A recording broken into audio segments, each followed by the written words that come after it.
Welcome back to Picton's Northern Star of the Floating Circus. I'm your head clown. I'm your guide for this journey. Unfortunately, not a lot to report this time round. I'm still waiting on the engineer to get down to sort out what the problem is with why Northern Star wouldn't go into and stay in gear. A little bit of drama which you'll see from the last episode. But never mind, I get some wood this episode and I find some lubricant where it shouldn't be. I also nearly gassed myself, so hang around, watch the dramas, and I hope you enjoyed the episode. Just heading off for a walk. I've had a pretty inactive couple of days. We've sort of been waiting for the rain and for this remnants of the tail end of the cyclone to hit down here. We've had a few showers, haven't had a great deal of rain, had a little bit of wind last week, or later in the week, should I say. It was a beautiful day. We also had a couple of very beautiful windless days as well, which has been quite surprising. So yesterday was gorgeous. So I'm going to head out for a walk. I need to go and get a walk. I need to get some exercise, and I'm going to head down the boat. This old boat also looks like a Kiwi design and build with a counter stern and a sweeping bow. Someone's doing a great deal of work to this old girl, and she's come along nicely. She's been there for about 2 weeks now on the hard. Another older vessel. What a beautiful boat this is as well.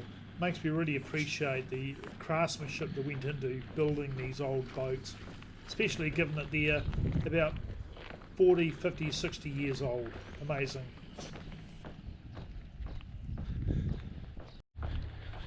And you wouldn't guess that there was another tropical low heading for New Zealand, with the tail end of a cyclone just swept the top of the North Island. Been like this the last couple of days. Bit of wind earlier, but hasn't been too bad at all, to be honest. Quite lucky. I think we've dodged a bullet. Looks like Northern Star could possibly be moved forward another foot or so.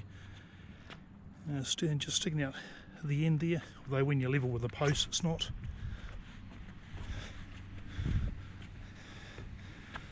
Yeah, we see others are sticking out beyond the post.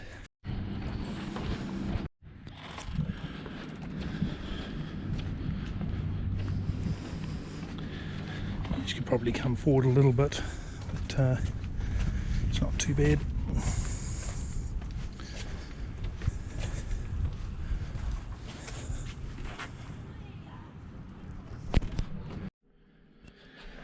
She's been down, checked the lines. For those who wouldn't have seen this, this was the bow after a bit of a clean up. I took it off. Still not finished, it does need some more polishing, but I'll get it back up and get some brasso and bring it down and do that. Do a little bit every time I come down.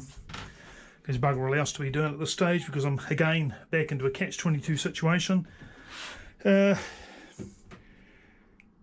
start the other jobs such as the dry stack exhaust and muffler, getting that off because it's going to take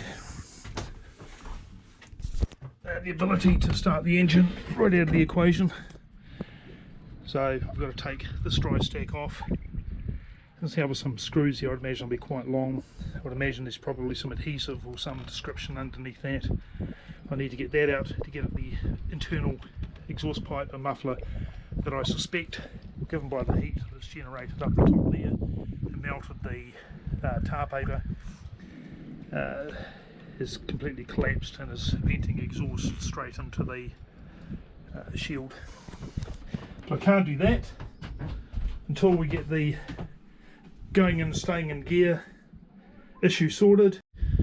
Effectively, they will need to be able to start the engine and run the boat in gear to check the adjustments and the settings, and I'm hopeful that it is just an adjustment that needs to be sorted. So there we have it. We're sort of about to catch-22. Now, I did get some contact back fairly quickly from the guys. I'm hoping I'm not going to see another series of months go by before someone gets down here to sort it and they come down, undo 2 bolts and nuts or whatever and then disappear again. I'm hoping they'll be down fairly quickly to sort the issue out. Yeah, we'll keep you posted on that, but I'm sort of hopeful that you know, the good service will continue, and simply as they've got to come down and sort something out as a part of the tail end of the job, that it doesn't mean that I'm going to be at the back end of the queue. Good news being the engine starting bank, after the good run the other day, tested 25.7 volts, which is really good. Both batteries were evenly charged, and that confirms to me that the generator on the engine is running, and is running efficiently enough to be able to throw a charge back into the starter banks, which I was a little bit concerned about. You may remember in a previous episode that I was a bit concerned about that, but it does seem to be sufficient. So I have the solar power on the house bank doing a good job, and the starter bank that's obviously charging. So there's still an issue, as I don't know whether the charge will jump from the starter bank to the engine bank or not. I feel a little bit that there must be some way that this occurs, and the reason I say that is because of these lines here that go down to the starter, I believe the starter, and back up, and the earth. I'm wondering whether it's all a connected system, or whether it's simply just a part of this here, which is being able to switch over the emergency switch one bank to the other. Quite possibly that's what it is, to be able to start the engine in an emergency. In the event of the starter bank is flat, I can flick that, use the house bank to start the engine with, which I think I've just answered my own question. Now I'm hoping you can see in here, when we were out the other day and in the last episode, you would have seen me recording Garrick in here, the bowels of the beast. This was what he was undoing. He had undone that, taken that off to adjust it. I could initially push the gear lever forward and feel it clunk into gear, but then would want to pop straight back out again. The shaft held a little bit too long, as though there was some resistance pushing back against the gear lever itself. After Garrick adjusted it to provide a bit more slack or a little bit more movement, you could push it forward again, feel it clunk into gear, but again it wouldn't stay in gear, it kept jumping out. So that was why you'll see we had the Heath Robertson set up with a piece of rope tying the gear lever forward so that it couldn't jump out of gear, so that we could get back to the marina. Here you have the gear lever or gear rod, or whatever the bloody hell you want to call it. That's what I'm calling it anyway, makes sense to me. Anyhow, has the left and a right thread. Garrick had one end of it removed so that he could rotate it to reduce the length of the rod, allow the gear lever to move fully into gear and forward, and that we could get home alright. Unfortunately, wasn't the case. Some furniture grade microcarpa. It's 100 by 25 millimeters, and I think if my calculations are correct, I should get 2 pieces out of each one, as far as laminating some replacement timber into the gunnels, with the rails around the top of the bulwarks, which I'll show you shortly when we head down to the boat. And it should be thin enough for me to be able to bend the slight bend, get it laminated and glued and screwed, and then shaped by hand with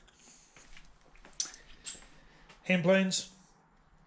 The other thing is too is that I believe that being macrocarpa, it's the equivalent of H3 treated, so quite rot resistant, so should last for many more years on Northern Star.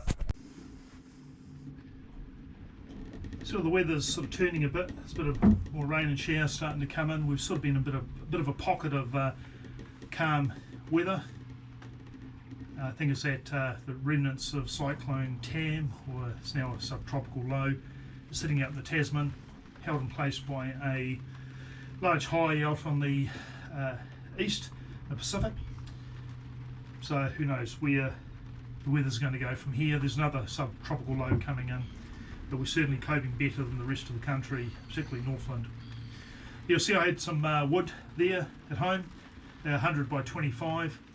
I arrived down and realised that the internal dimensions of the timber along the rail there were 50mm, however the outside are 30mm, and the internal timbers seem to be perfectly fine.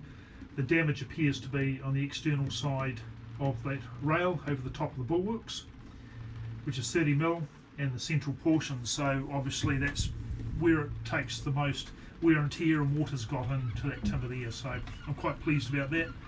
Ample timber to do the job. Was down last week, a couple of days before we took the boat out on the Sunday, and I noticed this god-awful stink in the marina, unusually strong. I can only describe it as salt water and rotten fish and meat or something similar. Unusually strong because I've never noticed it before down here. There was an email came out. Oh, some good gusts of wind there. Email came out from the marinas, initially talking about what I presume to be bilge water and disposal of other water and things in the marina. It's then followed up by another email a day or so after, which specified black water, and it would appear by accident or design someone's possibly discharged their black water tanks into the marina. That was obviously the god-awful stench that could be smelt. By accident, hopefully it's been sorted out. If it was by design, that person or persons need to be ashamed of themselves and need to consider whether or not they deserve to be in the marina at all, and maybe find somewhere else to put their boat if that's what they're doing. But anyhow, getting all judgy, but it is what it is. It reflects badly on all of us boaties when we have people discharging black water and waste where they shouldn't be doing it. And I know it goes on a lot, and I've seen it going on a lot with various boats and boat owners, and yeah, it's quite disgusting. Right, we have this collision damage here and rot that's got in. So from here down to here, must be a good metre and a 1250 long. I need to laminate in some new timber. It would appear that I may get away. This piece here is fine, it's all on the outside here. So we come down here. Right, this is the original working side of the boat. There's been previous replacements in the timber here. The inside again seems to be alright, and that's the 50mm. This is about 30mm, just a bit over 30mm. So these parts here need to be replaced. You can see there's a previous repair done. So that's probably about a 1200mm replacement timber. So the wood that I have is enough. Same thing there, this is the collision damage from there, a bit of rock damage here, extends up into here. I think probably be safe up into here. We'll need to get in and sort that out as well. That was the collision damage with someone's wharf. So you can see a bit of a holding pattern once again.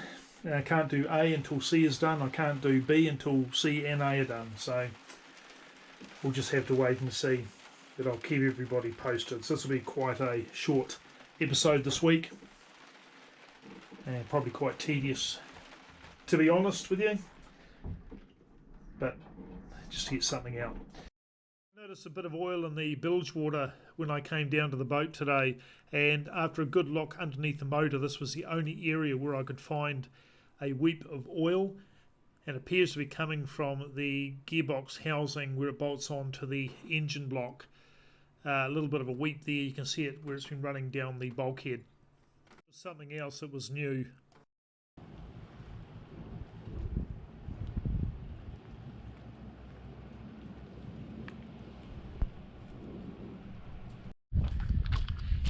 Well, I didn't quite know what he was up to, but we get quite a few Fizz boats coming up here and flicking through. Sometimes they're doing far more than 5 knots, and again, don't want to be that person, but Now if you're going to come flick around the marina, you need to keep your speed down a wee bit. He's doing pretty good though.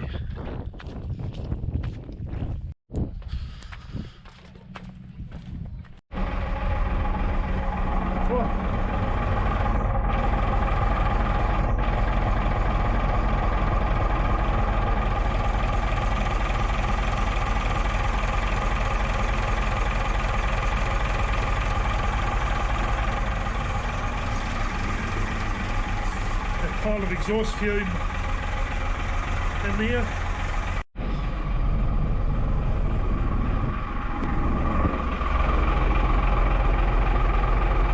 It really was quite bad earlier on this evening.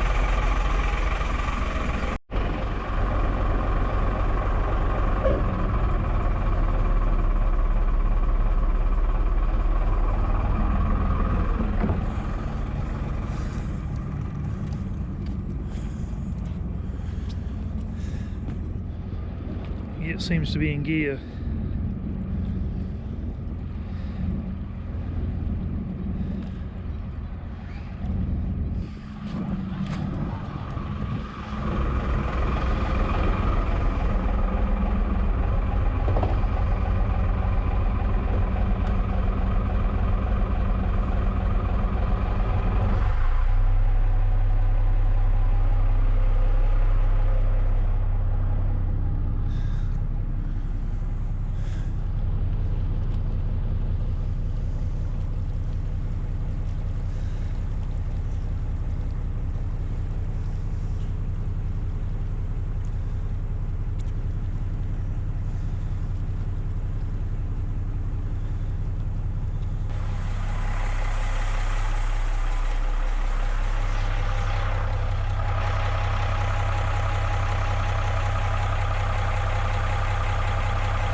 Yeah, the ridiculous thing is,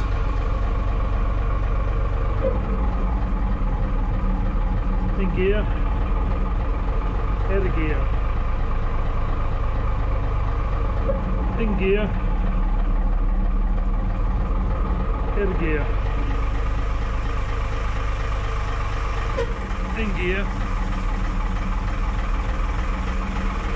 out of gear.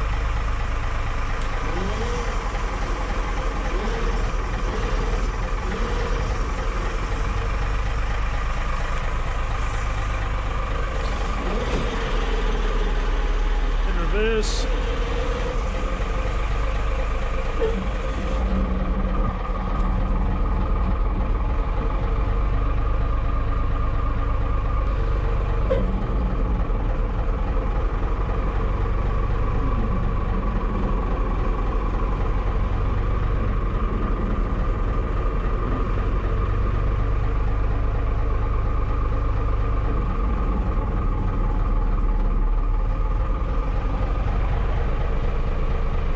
I don't quite know what's going on there with that.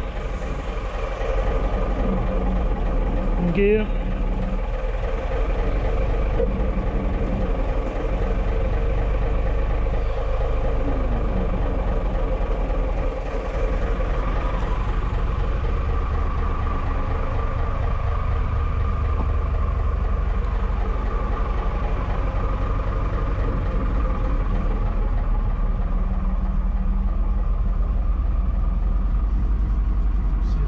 Certainly seems to be in gear properly, but I've got no idea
So you'll see that the boat is going into gear, is going into reverse.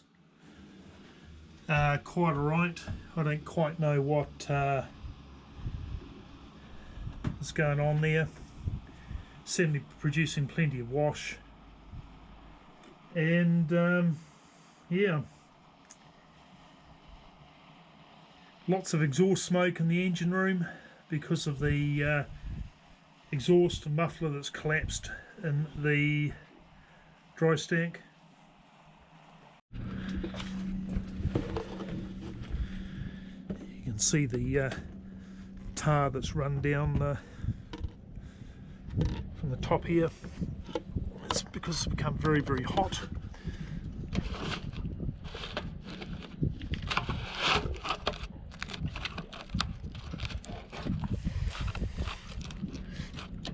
First time ever. So I would guess that that is probably as a result of the exhaust muffler falling to pieces inside there. You'll see from the brief footage that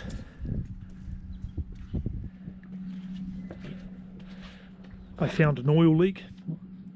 I found very oily bilge water today, which was a bit unusual.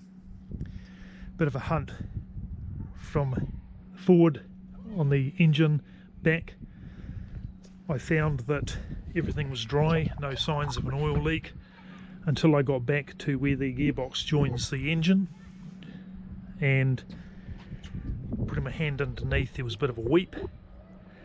There's a bulkhead that runs across with a big bulk that runs through with a cavity around it that was full of oil. There appears to be oil dripping or seeping out of this area down into the bilge. And obviously with a bit of a run the other day, we're getting hot. There was quite a bit of oil, which doesn't take a lot, that's dripped or seeped out of that area into the bilge with a bit of rainwater, which was a bit annoying to say the least. The reality is that they're not going to pull everything to pieces again, disconnect the prop shaft and pull the gearbox and reduction box to pieces just to slide it back to repair this, clean the faces down and put some more sealant in there. So I've asked them whether there is an additive that can go in to either the engine or the transmission. I'm not sure which one it is, which oil, where the oil has come from, and we'll see what happens from that point, what information or advice I get back, and whether or not I just simply put a bit of a tray to catch the drips under there so that I can actually keep an eye on things and stop it going into the bilge.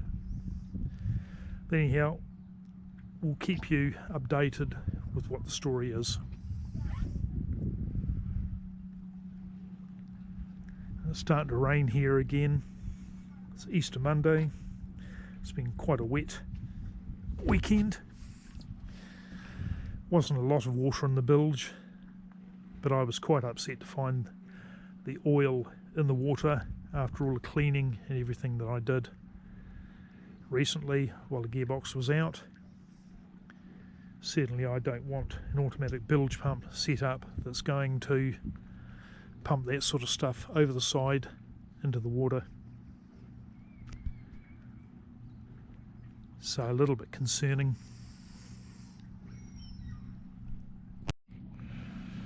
With just about everybody disappearing off the break wall. There's been a lot of people out there fishing today.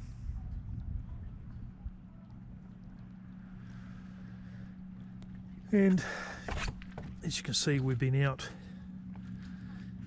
and I've been running the engine. The light there smells very heavily of a diesel exhaust in here. We'll turn that off. We'll turn that off. Bit of a bloody nuisance.